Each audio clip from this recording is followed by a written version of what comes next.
Hello, and thank you for tuning in tonight to a special edition of Forensic Files. My name is Benjamin Reynolds, and we're here to uncover the death of Sierra Saunders, a teenage girl from the Binghamton, New York area. She was found dead, blood all over her body. I get a little teary-eyed just even thinking about the death of such a young and beautiful girl who had so much potential. She planned on going to college to St. Bonaventure University to study biochemical engineering, to then become a pediatric surgeon. Now, those dreams and ambitions will never come true. Now, here is the tragic story.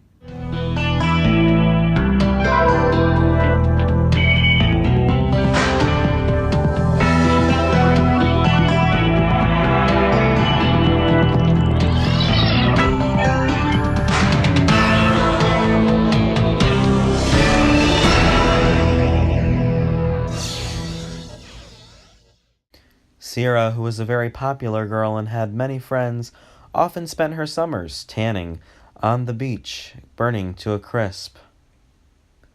Sierra was also a member of the National Honor Society, which showed that she had excellent academic skills and could master any forensics test put in front of her.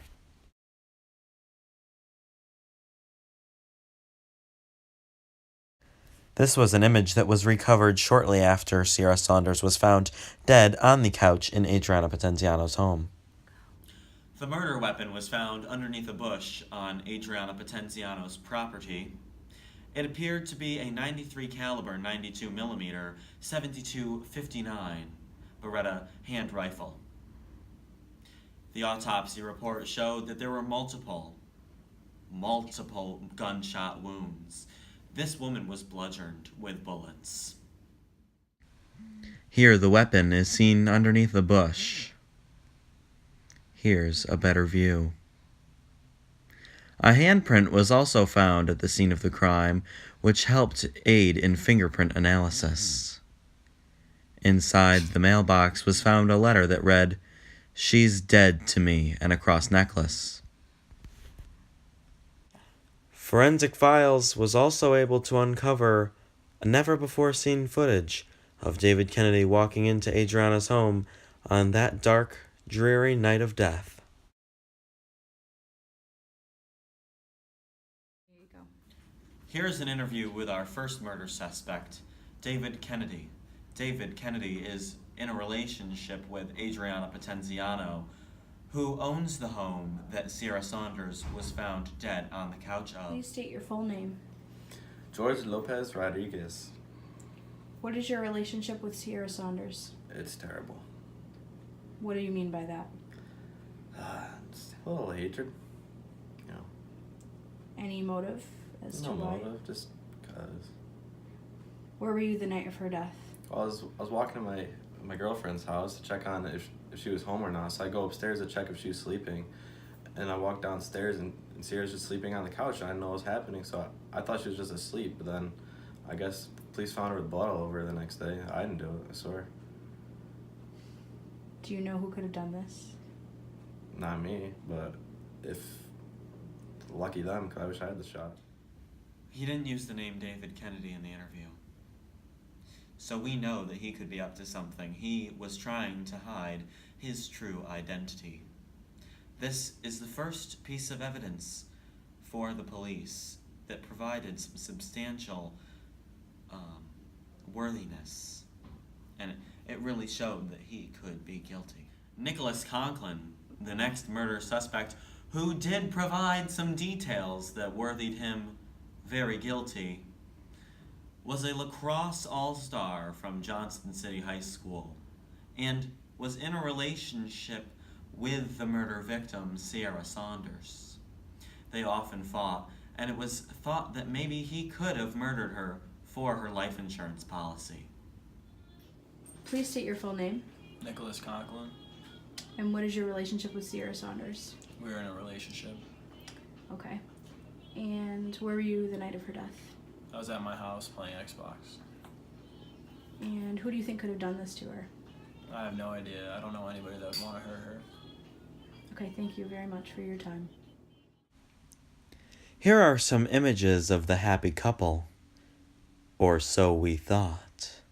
Hello, I am Johnson City's fingerprint analysis expert, Lisa Newcar, and I am here to report the confirmation of 2 solid fingerprints found at the crime scene on the window of Adriana Potenziano's. One of the fingerprints was found on the index finger and had the pattern of a whorl with multiple verifications. The other was found to be the thumb of the suspect and had the pattern of a loop, and also had a small scar that was approximately a millimeter long, which narrowed down the search in the IAFIS system. Here is the report from the local medical examiner's office. Hello, I'm Dr. Matonis of the Johnson City Coroner's Office. Here we have the victim. I drew out a diagram. She was found laying on a couch. This is the top view of the victim.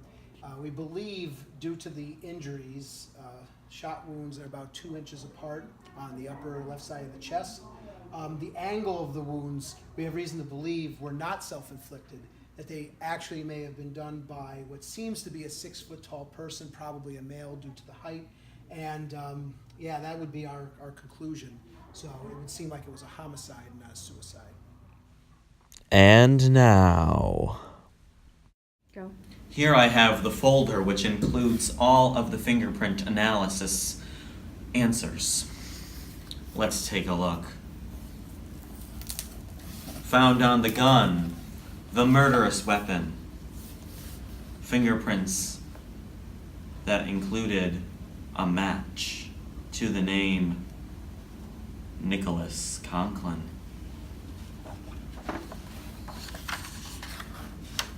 The results of the fingerprint analysis on the pen that was used to write the note that was found on the ground next to the mailbox. The fingerprint analysis says that the culprit is Nicholas Conklin.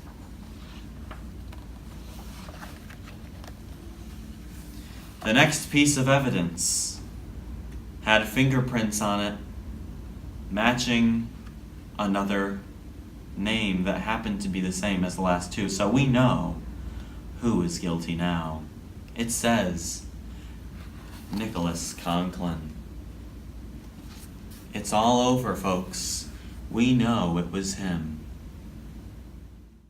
Thank you for tuning in to this special edition of Forensic Files to find out how the Division I athlete killed his beautiful girlfriend. Go. Tangerine Dream was found to be a victim that night. She was found underneath the Chatterbox porch, dead, with her wig ripped off. Hopefully by a gun. Ripped off by a gun. Go.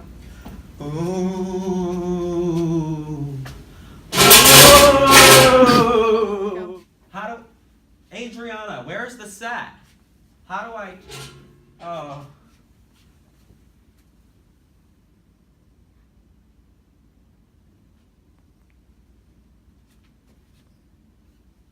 Help.